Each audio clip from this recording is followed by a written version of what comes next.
안녕하세요. 삶의 지혜와 영감을 나누는 시간입니다.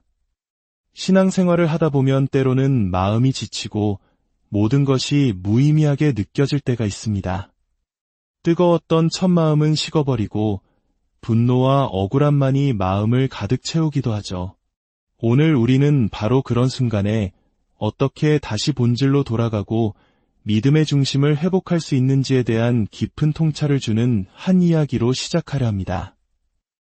이 이야기가 여러분의 마음에 하나님의 따스한 위로를 전해주길 바랍니다.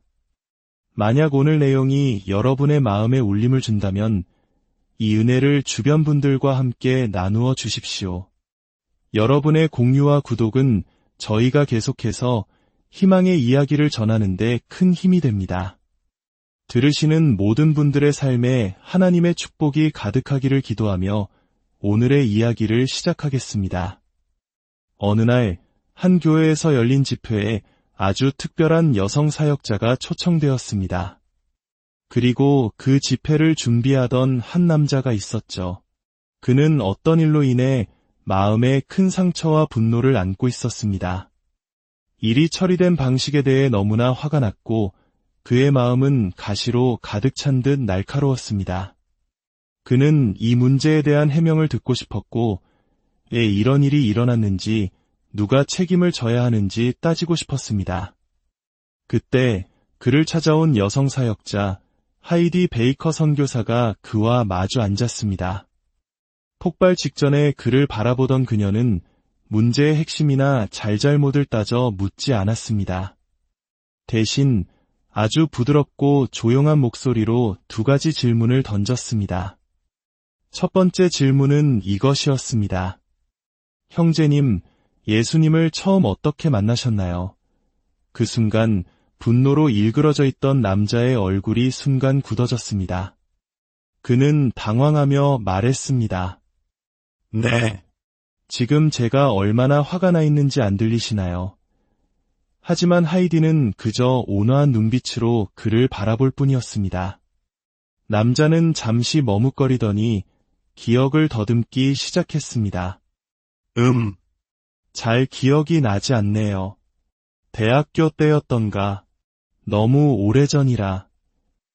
그가 말을 더듬는 사이 그의 마음을 짓누르던 무거운 분노가 마치 깃털처럼 가볍게 내려앉기 시작했습니다. 그의 눈시울이 붉어지더니 이내 눈물을 터뜨리며 말했습니다. 기억나요. 제가 예수님을 처음 만났을 때가 기억납니다. 그는 자신이 처음 예수님을 만나고 삶이 변화되었던 그 감격의 순간을 이야기하며 한참을 울었습니다. 그의 이야기에 하이디도 그리고 그 자리에 함께 있던 사람도 눈물을 흘렸습니다. 남자가 눈물을 닦고 마음을 추스르자 하이디가 두 번째 질문을 했습니다. 그러면 성령님은 어떻게 만나셨나요? 그는 다시 한번 성령의 강력한 임재를 처음 경험했던 뜨거운 순간을 20분 넘게 간증했습니다.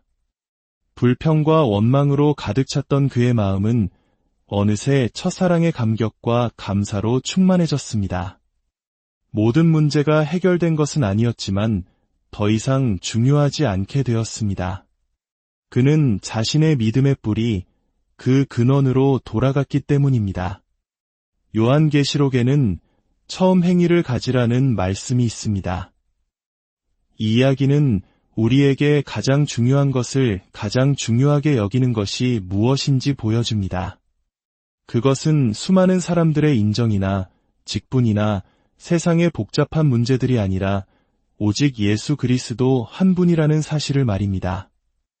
이제 이 놀라운 지혜를 가진 하이디 베이커 선교사의 목소리를 통해 우리 안에 감추어진 하나님의 신비와 그 놀라운 계획에 대한 이야기를 더 깊이 들어보겠습니다.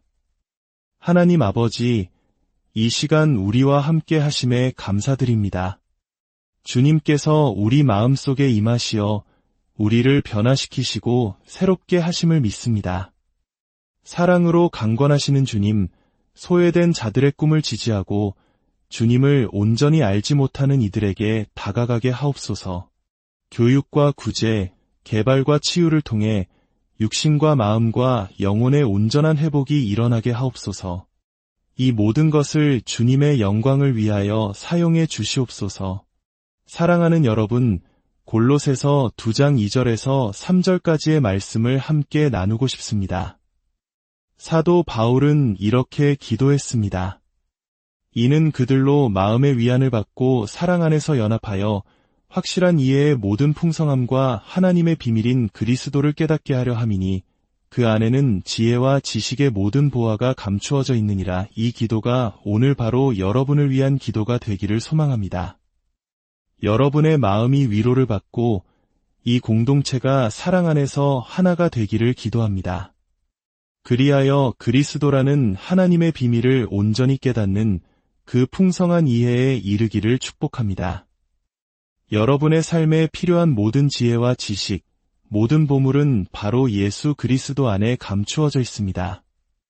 우리가 삶에서 겪는 수많은 문제와 질문들, 그 모든 것에 대한 해답이 바로 예수님 안에 있습니다. 우리가 그분을 온전히 알게 될 때 우리는 세상이 줄 수 없는 완전한 풍요를 누리게 될 것입니다. 이제 이 말씀이 실제 우리의 삶에서 어떻게 펼쳐지는지에 대한 한 가지 이야기를 들려드리겠습니다. 이것은 제가 직접 겪은 이야기이며 성령의 바람을 어떻게 붙잡아야 하는지에 대한 이야기입니다. 저는 아프리카 모잠비크에서 사역하며 저희 팀을 이끌고 있습니다. 어느 날 저는 저희 팀 리더들이 영적으로 조금 메말라 있다는 느낌을 받았습니다. 늘 하나님의 임재가 가득한 곳에서 사역하지만 때로는 우리도 지치고 건조해질 때가 있지요. 저는 그들에게 말했습니다. 우리는 더 깊은 곳으로 나아가야 합니다. 생명수의 강에 푹 잠겨야 합니다. 요한계시록 22장에 나오는 하나님의 보좌로부터 흘러나오는 생명수의 강처럼 우리는 그 강에 뿌리 내려 12달 내내 열매를 맺는 나무가 되어야 한다고 강조했습니다. 그렇게 팀원들에게 도전하고 얼마 지나지 않아 저희는 복음을 전하기 위해 배를 타고 오지로 떠났습니다. 그런데 사실 저희 팀은 배와는 그리 좋은 인연이 없었습니다. 이전에 이미 배 한 척을 침몰시킨 경험이 있었죠. 많은 사람들은 한 번 실패하면 하나님께서 다시는 기회를 주지 않으실 거라고 생각할지 모릅니다. 하지만 그것은 사실이 아닙니다. 하나님은 저희에게 더 큰 배를 허락하셨습니다. 놀랍게도 스페인 국왕이 소유했던 배였습니다.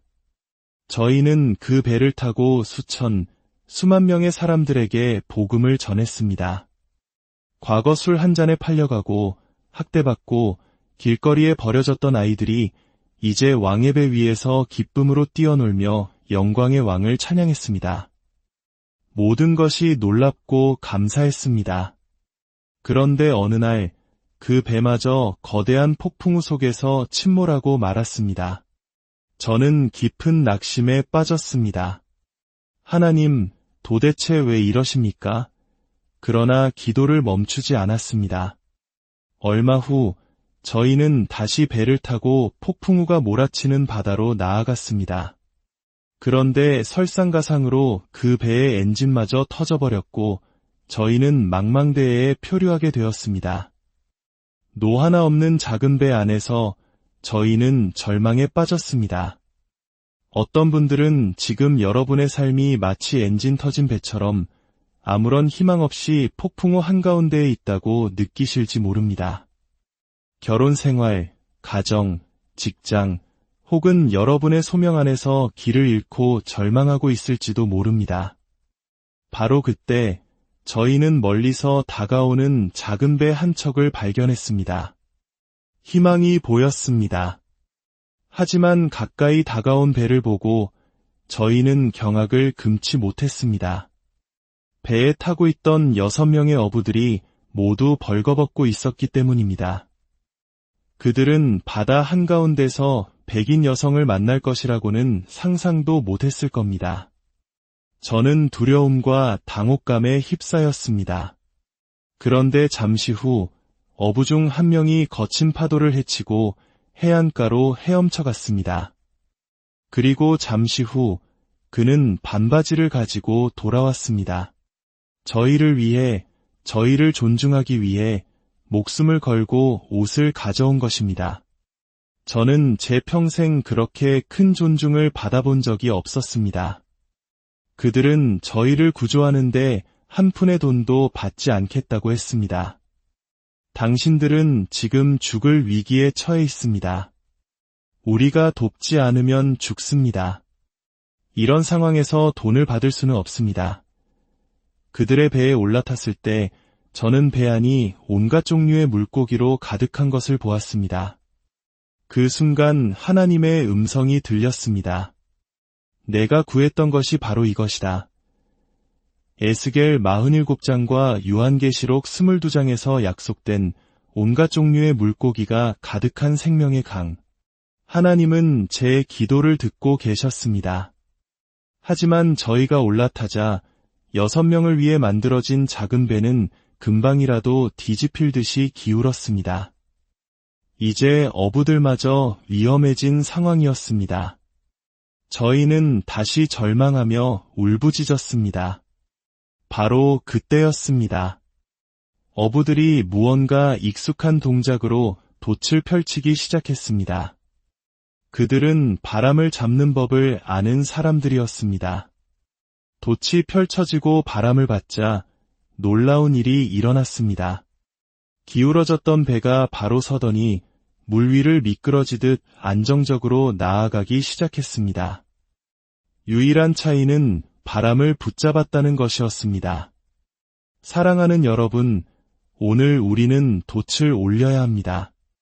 매일매일 우리의 삶 속에서 성령의 바람을 붙잡기 위해 우리 자신을 준비해야 합니다. 우리 밖에는 사랑이 필요한 사람들, 구원이 필요한 사람들이 있습니다. 우리는 우리의 목적지에 도달해야 합니다. 우리 안에 그리스도라는 보물이 있다는 것을 깨닫고 그 보물을 나누기 위해 성령의 바람을 타고 나아가야 합니다. 그날 저희는 무사히 육지에 도착했습니다. 저는 저희 목숨을 구해준 6명의 마쿠아족 어부들에게 예수 그리스도의 이야기를 전했습니다. 그들의 삶을 위해 자신의 생명을 내어주신 분이 계시다고 말했습니다. 그들은 평생 단 한 번도 예수님의 이름을 들어본 적이 없는 사람들이었습니다. 그날 6명의 어부 모두가 예수님을 영접했습니다. 여러분의 배가 왜 가라앉고 있는지, 왜 폭풍우를 만나는지 그 이유를 다 알지 못할 수도 있습니다.